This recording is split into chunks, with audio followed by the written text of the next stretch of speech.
Alrighty, guys, it's Dave here with Cigar Noise, and I've got Victor Nicolas of Chogui Cigars. Hey, And what's Victor, up, my man. everyone? Oh, my bad. I'm sorry. If No, you my wouldn't bad. mind explaining a little bit about you and Chogui Cigars, brother. Sure, no problem. Well, like Dave said, my name's Victor, and I'm part of Chogui Cigars back here in Dominican Republic. We just recently started like 6 months ago, being available, very limited, but being available in the U.S. market, and reception's been really good, thank God. So Chogui is a brand I started because I saw a need for like the boutique market is growing a lot, and I'm a big cigar geek. That's what I am. So at first I'm ordering cigars online and just like, oh, everybody's raving about this cigar and stuff. So I'm like, so I'll order it. And then when I look at the box, it says handmade in Dominican Republic. And I'm like, I was baffled by the fact that you just couldn't get them here. So I decided to do a boutique cigar and give some warmth to my country. And luckily that was the idea, but the people started giving out cigars, and people in the US started to say, oh, we want to try Chogui. So rest is history. How did you come up with that name, Chogui, and the Dose 77 as well?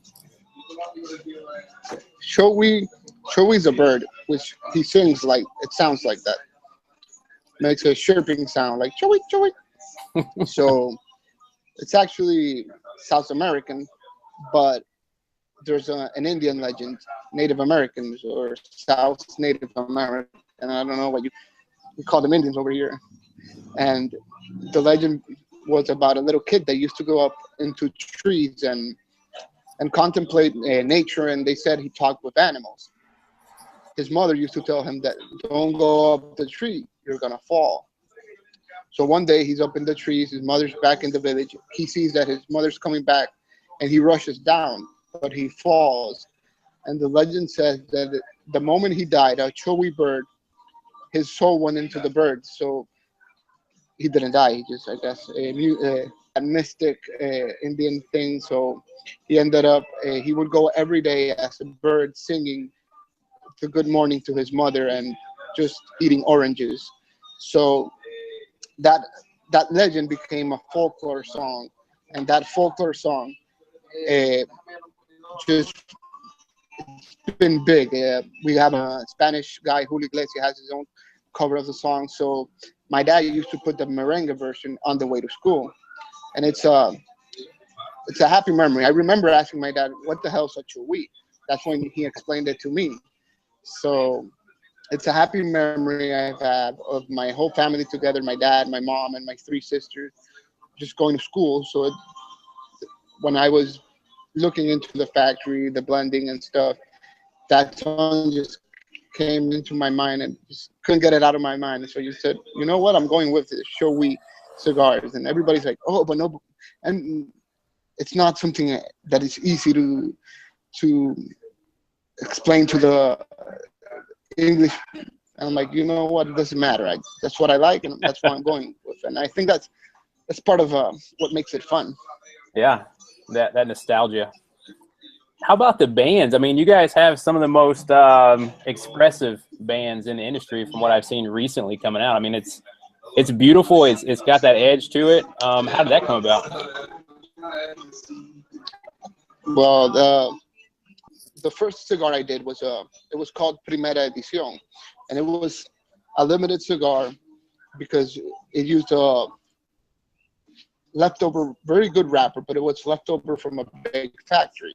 So it used this good tobacco, not let it waste, and at the same time, making 5,000 to 8,000 cigars was pretty small. But to me, at the moment, that was my budget. So the first cigar, Primera Edición, I made 300 boxes, and I numbered them by hand. They were only sold here in the Dominican Republic, but on I'm from Santo Domingo. That's like a 2-hour drive from Tamboril, where the top secret nest is, the factory. So when I pack all my cigars and I'm ready to leave, I'm counting the boxes, and I'm like, what? I was one box short, but I didn't know which number because when they packed them, they mixed it up. So when I get back to Santo Domingo, that I'm counting and like, shit, yeah, I'm missing one, because they were saying, no, it's there. But at the end, it wasn't, and it was box 277. So next time I come to the factory, I tell all the rollers at the factory, I'm like, I'm calling my next cigar 277, 277.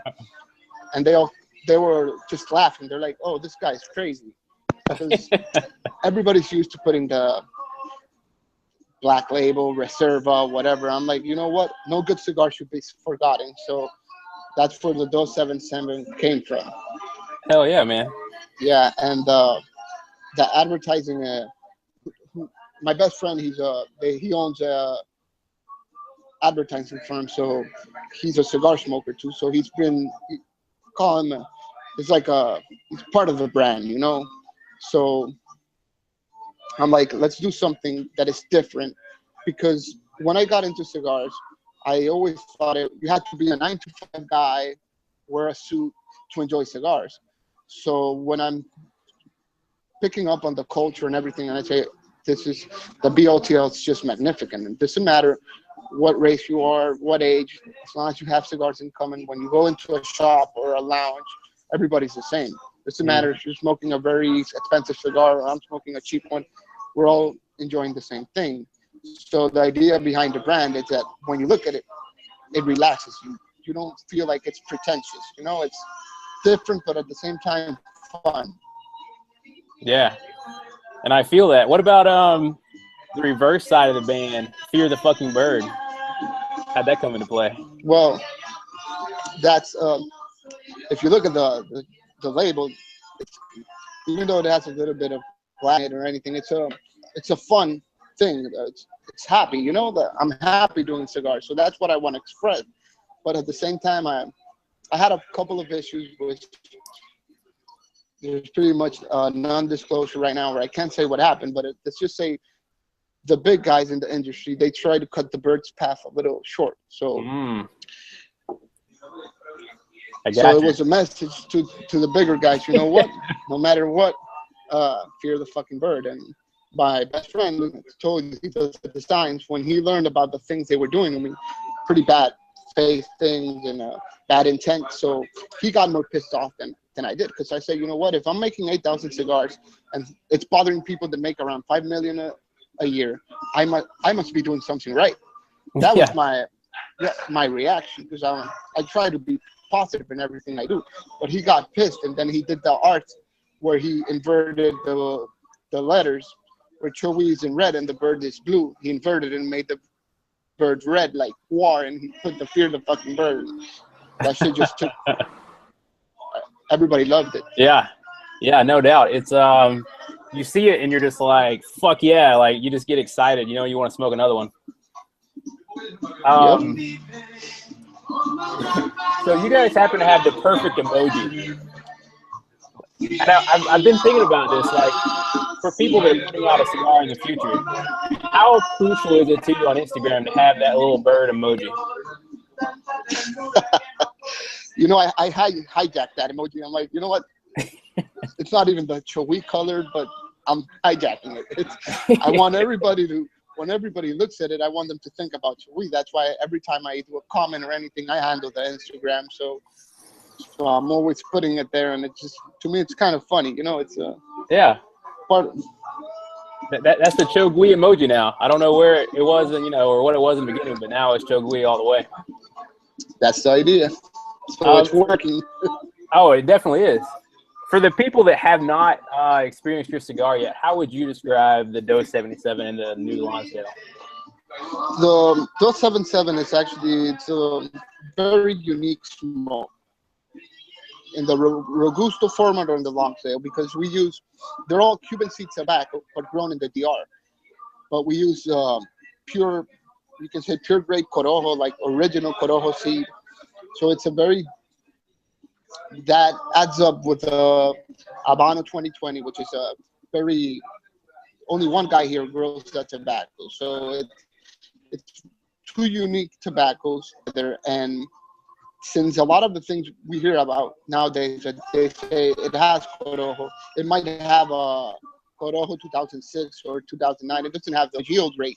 It's very hard to grow original Corojo and be successful. Like its yield rate is so low that it's expensive, but at the same time, you can't beat the original seeds. So that's what, and it gives it a very unique flavor profile where flavor comes first and then strength becomes secondary. When you have a palate cigar that stimulates your whole palate, and it's very unique. Absolutely. So you're going to be in the virtual lounge with us this Sunday. What time do you want to meet up? You let me know. I'm free on Sunday. My life is tobacco, so if I'm smoking and talking with people that enjoy it, that's not work for me. Cool. Hell yeah. All right. I'll get you a time. Probably late afternoon, evening, something like that. You just let me know what time and we'll set it up. Excellent. Victor, my man, thank you so much, brother. No, thank you for the opportunity.